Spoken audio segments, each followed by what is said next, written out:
Hello friends. So welcome to our that is our second section of an green chemistry. Previously we have just started means given introduce about the green chemistry, which is explained by the father of an green chemistry, that is known as the Pauls Anatus, okay, who explained what is green chemistry. Green chemistry is nothing but that is it prevents the environment which is cause or damage our that is the environment by hazardous substance. This is what is the simple concept of an green chemistry explained by that is Pauls, and according to which Pauls again that is we explain 12 principles of an green chemistry, out of which we have already that is studied the first concept of that.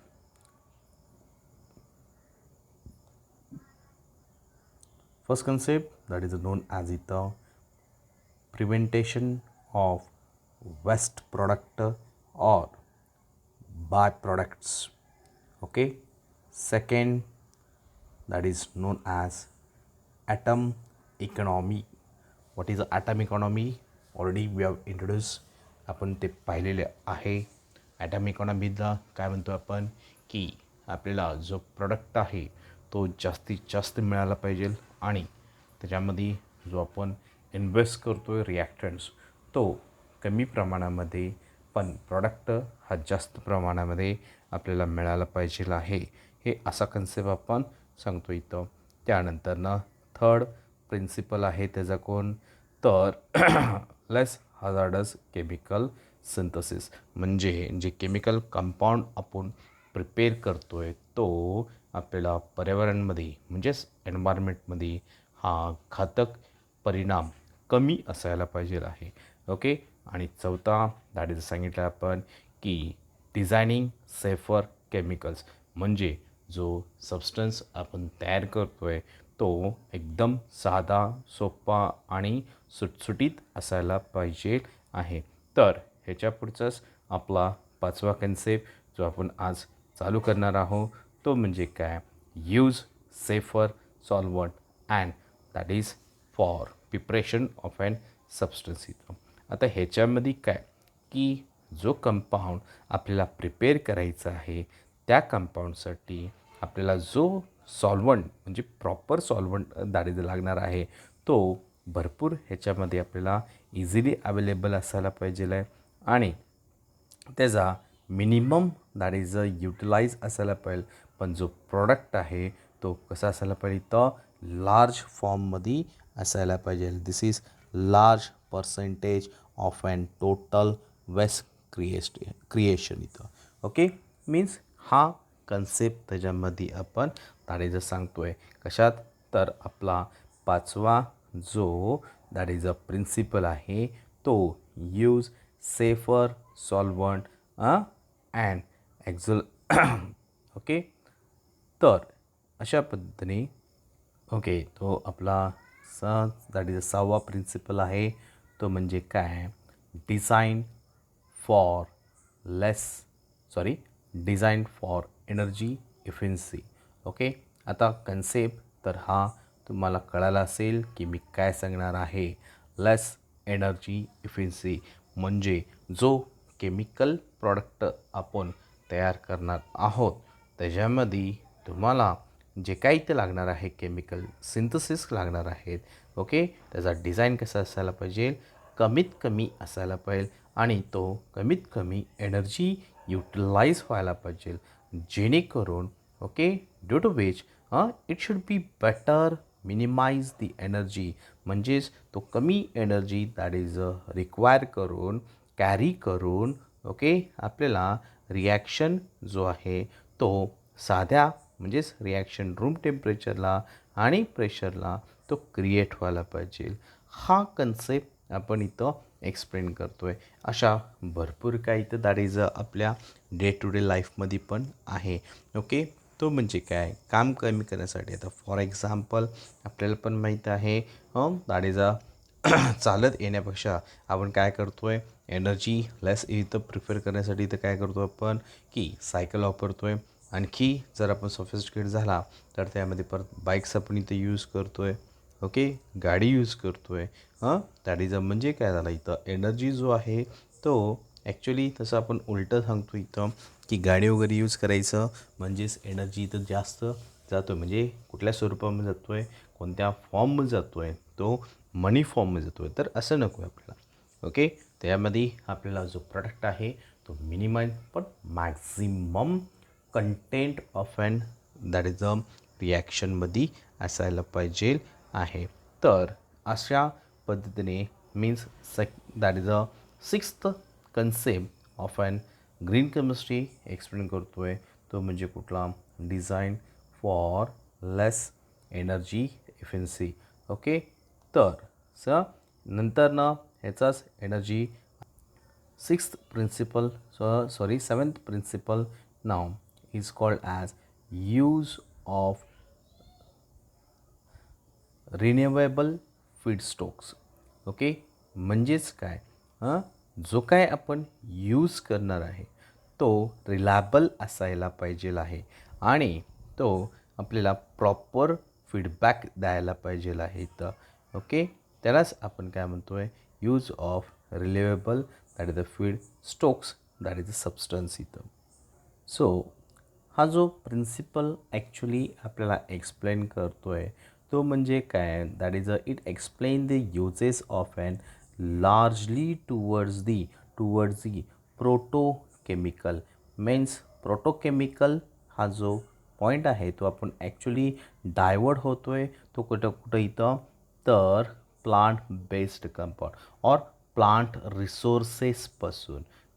Means instead of using high energy such as that is a crude oils, petrol किंवा diesel or any other form of and that is energy, reliable energy जो आहे म्हणजे जो easily available आपल्याला मिळू शकतो आहे तो म्हणजे कुठला, plant based sources rather than that of and इथं दॅट इज ऑइल्स इथं. Okay, such concept is explained in our seventh form or seventh principle which is known as use of reliable that is fit stocks इथं. Okay, मला वाटतो आहे की हा concept तसा सिम्पलच आहे, डिफिकल्ट काही नाही आहे. छोटेसे कन्सेप्ट आहेत जे तुम्हाला इझिली लक्षात राहील. ओके, पॉईंट्स असं काय डिफिकल्ट नाही आहे तिथं. मग आपण घरामध्ये पण आपण बघतो आहे की आपल्याला रिलायबल जो आहे तो सबस्टन्स आपण यूज करतो आहे आता. ओके, आणि किंवा तुम्ही ह्याच्यामध्ये पण बघा की एक्झाममध्ये जाताना तुम्ही जो ताडीचं पेन यूज करताय तो पेन जास्ती कॉस्टली पण यूज करत नाही आहे, जास्ती चीपली पण यूज करत नाही आहे, पण जो तुम्हाला आवडतो आहे म्हणजे तो लाँग लाईफ इथं राहतो आहे. तुम्हाला माहीत आहे इथं दॅट इज अ कन्सेप्टचा तुम्ही यूज करताय. मग आपला जो केमिकल कंपाऊंड आहे तोही प्रिपेअर करताना ओके प्लांट सोर्सपासून म्हणजे इझिली जो कंपाऊंड आपल्याला अवेलेबल मिळू शकतो आहे त्यापासून आपल्याला इथं प्रिपेअर करायचं आहे. आता प्लांट सोर्सपासून जर आपण विचार केला, रबर. ओके, हा प्लांट्सपासून पण आपल्याला इझिली अवेलेबल मिळू शकतो इथं. त्यानंतर गम आहे. ओके, तोही आपल्याला प्लांटपासून इथं झाडाचा मिळू शकतो इथं. सेकंड जो आपण सांगू शकतो आहे तो म्हणजे कुठला, that is a compound that is a oxygen आहे. तोही आपल्याला प्लांटपासून इथं मिळू शकतो इथं. त्यानंतर दुसरा इथं सांगू क्लोरोफिल कंपाऊंड आहे तोही आपल्याला दॅट इज अ प्लांटपासून इथं मिळू शकतो आहे. म्हणजे simple way that is a resource of an इथं plant should be the more as compared to other that is the oils either. Okay, because crude oil may be formed and it more costage also. Okay, as compared to the plant source. So for using this we can easily explain over here. Okay, so now after knowing that is reliable the sources, okay, 8 principles stand as reduce the derivatives. Okay, reduce the derivative means whatever that is the compounds is formed, it required the minimum steps rather than of with a multiple steps. For example, here you can see it contains an hydroxybenzaldehyde. Here is a hydroxybenzaldehyde. Hydroxy, think about OH, which is directly attached with the aldehyde group, means that is the CHO. Here is a benzaldehyde compound. Okay, this is aldehyde, which is attached again to the benzene, so it is called as a hydroxybenzaldehyde, which is catalytic that is reacted in presence of an that is a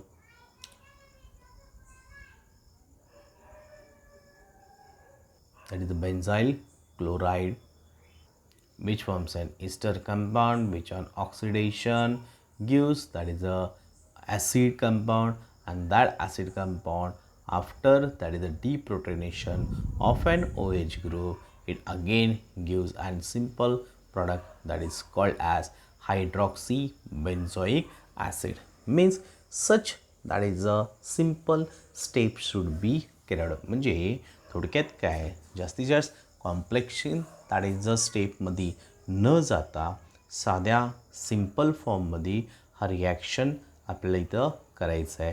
तुम्ही इथं सांगू शकताय तो म्हणजे काय की ह्या step रिॲक्शनमध्ये okay इथं बघू शकता इथं काय इथं सांगितलं आहे a commonly use techniques in organic synthesis okay is that is a use for the काय इथं सांगितलं आहे protecting or that is a blocking the group.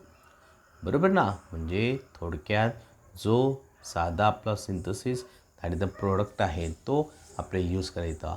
Unnecessary derivatives किंवा डेरिवेशन्स हे आपला यूज करायचा नाही. ओके आणि त्याच्यामध्ये means it should be minimize or avoid if possible. म्हणजे तो न यूज करता त्याला आपण थोडक्यात अवॉइड पण करू शकतो आहे म्हणजे टाळू पण शकतो आहे. बिकॉज जर सच स्टेप्स त्याच्यामध्ये असेल तर ॲडिशनल रिएजंट्स आपल्याला इथं जनरेट होतो आहे आणि त्यामुळे जो आपला प्रोडक्ट आहे तोही थोडक्यात इथं वेस्ट होऊ शकतो आहे. आता ह्याच्यामध्येच तुम्ही बघू शकताय की ह्याच रिॲक्शनमध्ये बेन्झाल्डिहाइडचा आपण डायरेक्ट जर इथं ऑक्सिडेशन केला तर आपल्याला मिळू शकतो आहे तो म्हणजे कुठला that is a hydroxy benzoic acid. Okay म्हणजे ह्याच्यामधले हे जे दोन स्टेप आहेत तो आपल्याला दॅट इज अ काय झालं आहे इन्क्रीज पण झालेला आहे असंही आपण त्यामध्ये सांगू शकतो इथं. सो असे जे स्टेप्स आहेत हेही आपल्याला काय करावं लागेल इथं थोडेफार अवॉइड करावं लागतो आहे. दिस इज आवर इथं 8th principle or that is a concept of Pauls for green use of an catalysis. हा आपला आणखी एक 9वा प्रिन्सिपल आहे. ओके जे आपण फार दॅट इज अ बेसिकपासून आपण स्टडी करतो आहे की काही अशा आपल्या ऑर्गॅनिक केमिस्ट्रीमध्ये reactions there are some chemical reactions which are there which depends upon the catalyst. okay म्हणजेच काय होतो आहे use of catalyst in the chemical reaction speed the rate of the इथं reaction it is very well known for us. आपल्याला हे that is अ व्यवस्थित माहीत आहे की काही असे रिॲक्शन आहेत की जे लवकर होत नाही आहे पण तो रिॲक्शन लवकर होण्यासाठी आपण काय करतो आहे प्रॉपर कॅटलिस्ट यूज करतो आहे. For example you know that is a C double bond C okay reacts with hydrogen H2 आहे इथं. So for H2 addition we use generally the Raney nickel which is heated okay that is the gives additional product of methane molecule or sorry methane not that is the alkane molecule. Such additional products for the addition of an small molecule like hydrogen catalyst like Rani nickel or platinum, okay, etc. can be used, which increase the rate of the reaction and also minimize the waste and reduce the reaction time, okay, energy and that is the demands of an energy. Okay, this is what is the ninth principle. Some that is a well-known catalyst examples are it there which can be easily you can explain it. For example, here we know in Haber process of an manufacture of an ammonia we required and it that is the iron, right? Iron, we can explain it at even in the second manufacture of an H2SO4 by contact process we know we use that is water, okay, as it the contact purpose. So in such way the आपण काय सांगतो इथं different ways are there due to which that is the catalyst can be used and even that is a reaction can speed up and form proper product without any loss. This is what is the ninth principle. So going toward that is the tenth principle, which is known as design for degradation. Degradation it is known for us म्हणजे असा chemical prepare करायचा की जो use झाल्यानंतरनं एन्व्हायरमेंटमध्ये degrade व्हायला पाहिजे, कुजून जायला पाहिजे आणि त्यापासून कोणताही टॉक्झिक दाढीचं सबस्टन्स एन्व्हायरमेंटमध्ये पसरू नये आहे. फॉर एक्झाम्पल आता माहीत आहे तुम्ही तर दाढीचा जो कॅरी बॅग्स किंवा प्लास्टिक्स मटेरियल्स यूज करताय तो असे सबस्टन्स आहेत ते it can be live for long time. It cannot be decomposed easily. Okay, such that is a product should not that is a develop. Bro. So instead of such that is a compound, the compound which can be produced such as they can easily degradable म्हणजे असे product तयार करायचे की जे आपल्याला easily decompose व्हायला कूज व्हायला पाहिजे किंवा त्याचा रियूज पण व्हायला पाहिजे आहे. असे आपले घरामध्ये पण काही अशा सबस्टन्स मी तर एक्झाम्पल म्हणून इथं दिलेलं आहेत. ओके, ज्यामध्ये तुम्हाला दिसतोय की आपण इथं दाढीचं ते काय करू शकतो आहे, रियूज करू शकतो आहे. आता फॉर एक्झाम्पल इथं बघू शकताय दाढीचं नंबर 3मध्ये ओके PVC म्हणजेच कुठला पॉलिविनाइल सबस्टन्स कशामध्ये यूज करतो आहे, कुकिंग ऑइल बॉटल्स. इथं कुकिंग ऑइल बॉटल्स किंवा clear food that is a packing or mouth washes that is a bottles. Okay, ह्याच्यामध्ये आपण काय करतो आहे, आपला असा प्लास्टिक यूज करतो आहे. ओके, स्टेटस म्हणजेच काय त्याचा इथं एक्सप्लेन इथं सांगू शकतो आहे तो म्हणजे काय is believed to contain that is the fact that interferes the hormonal development avoids it. Okay, recycle to make that is the cables, त्यानंतर मड फ्रेम्स, त्यानंतर काय सांगितलं आहे पेन्सिलिंग अँड रोडवेज गटर्स. ओके, म्हणजे थोडक्यात हे आपण त्याचा रिसायकल करून आणखी दुसऱ्या मेथडमध्ये काय करू शकतो आहे दॅट इज अ प्रिपेअर करू शकतो आहे. अशा भरपूर काही तर मटेरियल्स आपल्या इथं दॅट इज सापडतात की जो रिसायकल होऊ शकतो आहे. ओके, अशा दाढीचा प्रिपेअर करा.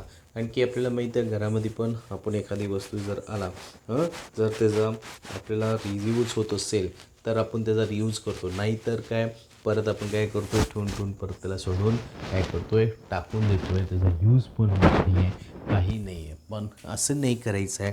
आपल्याला केमिस्ट्री सांगतो आहे की जो कंपाऊंड तुम्हाला प्रिपेअर करायचा आहे तो कंपाऊंड प्रिपेअर करा, पण त्याचा रिसायकलिंग होणं गरज आहे.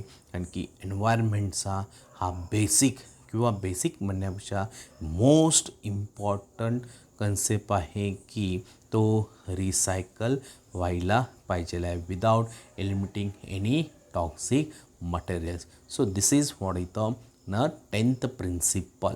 Okay, going to the 11th principle, which is called as real time analysis किंवा त्याला पोल्युशन प्रिव्हेंटेशन म्हणजे तो काय व्हायला पाहिजे तर त्या टाईमपुरतं तो मॅन्युफॅक्चर व्हायला पाहिजे. ओके. आणि त्या सबस्टन्सपासून आपल्याला कोणताही chemical that is a pollution होऊ नये आहे त्याचा पण आपल्याला काळजी घ्यावी लागेल. म्हणजेच काय बघा इथं analytical method need to be further developed to avoid our real time in the process monitoring and control, that is the proper formulation of an hazardous substance. म्हणजेच थोडक्यात जर आपण त्या कंपाऊंड प्रिपेअर करताना एखादा that is a gas leak होत असेल किंवा पॉप्युलेशन करत असेल तर त्याचा ऑन द स्पॉटमध्ये आपल्याला कुठं तर प्रिव्हेंटेशन व्हायला पाहिजे आहे. अदरवाईज तो मायन्यूट दॅट इज अ जो काय केमिकल तयार होतो आहे आणि सस्पेंड होतो आहे एन्व्हायरमेंटमध्ये तर मग तो पुढं जाऊन आपल्याला पोल्युशन पण दॅट इज अ करू शकतो इथं. ओके. दिस इज वॉट इथं नोन ॲज इथं real time analysis that is a population preventation. And last that the principle तो म्हणजे काय सेफर केमिस्ट्री फॉर ॲक्सिडेंटल प्रिव्हेंटेशन.